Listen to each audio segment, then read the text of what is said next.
E aí pessoal do Você Mais Rico, aqui quem fala é Bruno Perini, criador do canal. E nesse vídeo vamos falar novamente sobre Bitcoins, porque afinal de contas ele está ocupando muitas manchetes. Se você entrar no Twitter agora, por exemplo, e ver os Trend Topics aqui do Brasil, você vê que há quase 600 mil tweets no momento que eu gravo esse vídeo falando sobre Bitcoin. Inclusive, se for dar uma olhada lá, tem um pessoal meio desesperado, tem sempre os detratores, inclusive estão em número cada vez menor, já que o mercado financeiro agora tem ETFs, tem fundos investindo nisso, e também porque alguns detratores do passado viram que tweets falando mal do Bitcoin geralmente não envelhecem bem, tendo em vista que o ativo ele pode subir bastante ao longo do tempo. Mas esse assunto está ocupando as mídias, muita gente me perguntou no Instagram até onde vai essa queda, se eu tô preocupado. A questão da China ter falado novamente, né, uma mensagem negativa ali quanto ao Bitcoin. E na minha opinião, vocês vão ver aqui no vídeo, não tem nada demais além daquilo que já é evidente e conhecido há bastante tempo, que o governo chinês não deixa as instituições financeiras trabalharem com Bitcoin. Eu também quero falar sobre por que, no final das contas, mesmo com essa queda dos preços, eu não fico receoso, inclusive aproveitei para fazer mais compras desde o vídeo de segunda-feira, com essa queda do Bitcoin. Mas pegando por partes, primeiro essa questão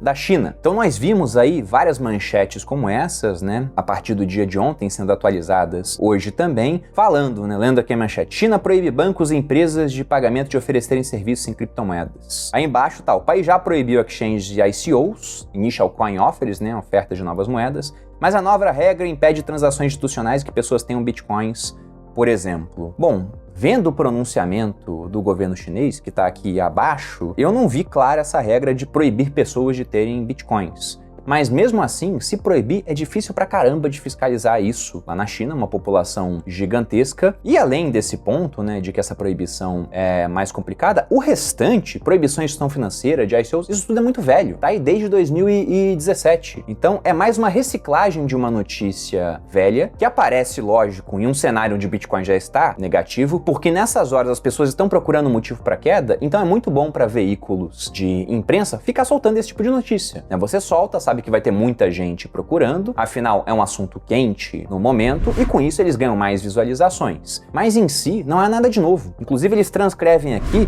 o pronunciamento do governo chinês. Eles basicamente falaram o seguinte: recentemente os preços das criptomoedas dispararam e despencaram, e o comércio especulativo voltou, prejudicando seriamente a segurança da propriedade das pessoas e perturbando a ordem econômica e financeira normal, diz o governo em comunicado. É um motivo para acelerar essa queda do Bitcoin? Olha, é só algo que já está aí há bastante tempo. Então, pode estar correlacionado de alguma forma. Como eu disse, isso saiu ontem e a queda se acelerou bastante no dia de hoje. Chegou a ser uma queda aí de 20%. Na verdade, pegando a queda atual, no momento que eu gravo esse vídeo, e lógico que como é muito volátil, isso fica mudando o tempo todo, mas a queda do Bitcoin nesse momento está em 19%, e o que chama a atenção é que outras criptomoedas estão caindo bem mais. Você tem o Ethereum caindo 27,75%, isso aqui segundo o CoinMarketCap. Você tem a Binance Coin caindo 34%, o Cardano 31%, Dogecoin 30%, o Tether tem lastro em dólar, né?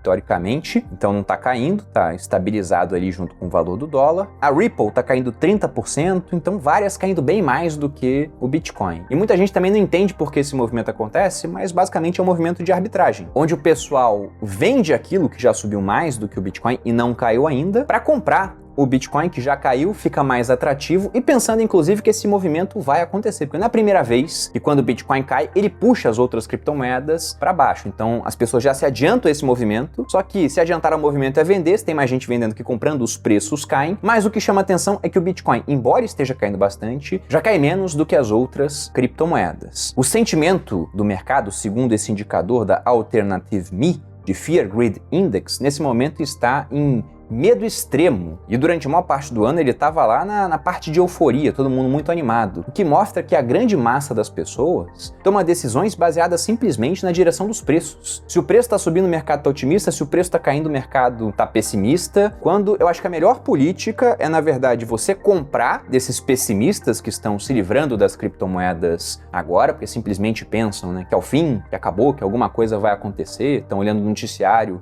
e só olham a chamada das manchetes, né? China proibiu o Bitcoin, etc. E você vender depois quando o cenário tiver de extremo otimismo, né? Com um monte de notícia boa saindo, com empresas aceitando mais o Bitcoin, porque é nesse cenário que as moedas ficam mais atrativas. E um outro dado anedótico, mas que serve para exemplificar bem também o que acontece, é um site que mostra o obituário do Bitcoin, né? Fica em inglês, Bitcoin Obituaries, onde mostra que o Bitcoin já foi declarado morto, no momento que eu gravo esse vídeo, 414 vezes, sendo que a última foi através de notícias que saíram no dia de ontem. E o mais interessante é que mesmo tendo morrido 414 vezes, tá mais vivo do que nunca, né? E não acho que dessa vez vai ser de fato a morte do Bitcoin ou simplesmente uma grande queda de preços que nunca terá uma recuperação. Lógico que eu não sei onde vai ser o fundo, também não sei quanto tempo vai demorar para ele voltar a subir, superar um topo anterior, mas considerando que nós tenhamos a manutenção dos fundamentos econômicos atuais, né? Muito dinheiro sendo colocado no mundo, juros negativos também, né? Uma inflação mais alta do que os juros colocados ali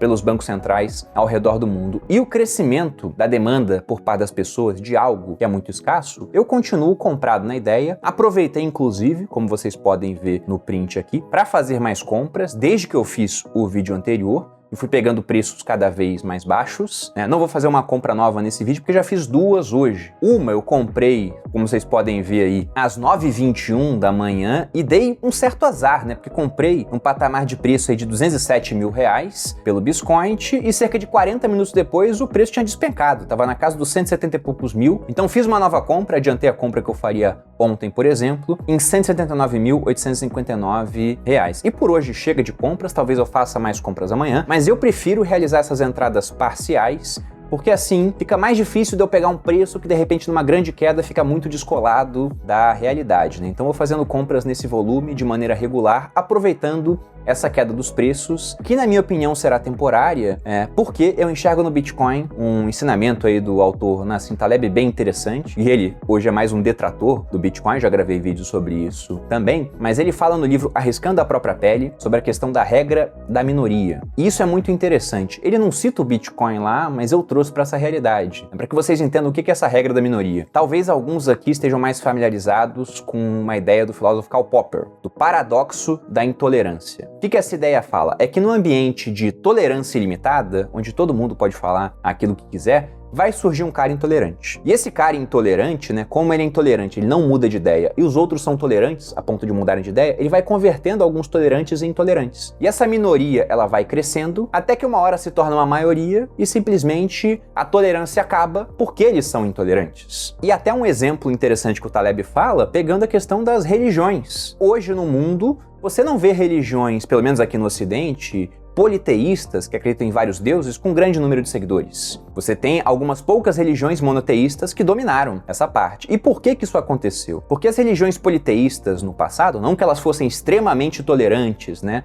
Mas geralmente tinham menos problema em adotar novos deuses vindos do exterior, de outros povos. Você pega os romanos, por exemplo, eles erguiam templos para deuses desconhecidos, né? Eles colocavam lá o templo ao Del Ignoto, né? O deus desconhecido, porque eles entendiam, ó, deve haver novos deuses que a gente não conhece, então fica esse templo aí para um deus que eventualmente entre no nosso panteão. Só que vocês tinham de outro lado pessoas que acreditavam em um único deus e não estavam dispostas a mudar de ideia. Com o tempo, essa minoria, que foi perseguida pelos romanos, mas muito por conta de ser intolerante com os deuses romanos também, então ficou um intolerante brigando com outro, mas eles, por não mudarem de ideia, enquanto os romanos foram mudando de ideia, acabaram se tornando uma maioria. E lógico que aqui eu estou observando o exemplo dos vencedores, né? Quer dizer que toda minoria eventualmente vai virar maioria? Não. A gente está falando daquela que deu certo. Lembrando até uma outra frase do Taleb de que o cemitério dos perdedores é silencioso, ou segundo uma releitura aí com base em Piratas do Caribe, a de que homens mortos não contam histórias. Então a gente está contando sempre a história dos vencedores. Mas em todo caso, talvez a história do Bitcoin seja a história dos vencedores. O que você tem hoje é uma série de pessoas tolerantes com novas ideias monetárias, que estão ficando mais desconfiadas da moeda fiduciária, do seu valor, tendo em vista, né, a criação de trilhões de dólares, de euros, de bilhões de reais, né, ao longo do ano passado e desse ano por conta da pandemia, seja através da simples criação de dinheiro ou de mais endividamento ou de truques contábeis simplesmente, mas a questão é que o pessoal está mais desconfiado, vemos a inflação se elevando no mundo e de repente você tem do outro lado um ativo diferente, pouco compreendido pela maioria das pessoas, mas muito abraçado por uma minoria que entende que, olha, o Bitcoin tem valor, é uma revolução tecnológica, ele é escasso no ambiente digital, o que é muito difícil de ser feito, e essa minoria pode não mudar de ideia. Então, se essa minoria não muda de ideia e começa a converter cada vez mais elementos dessa maioria disposta a mudar de ideia, o que a gente pode ver daqui a alguns anos é um cenário parecido com o que aconteceu entre religiões monoteístas e politeístas. Então eu gosto dessa ideia da regra da minoria para analisar o Bitcoin. E eu, inclusive, faço parte dessa regra, porque quando o preço do Bitcoin cai, eu não fico desesperado, né? Eu fico pensando, meu Deus, será o fim, né? Arrependido. Eu simplesmente vou e aproveito para fazer de maneira responsável, gradual, de pouco em pouco,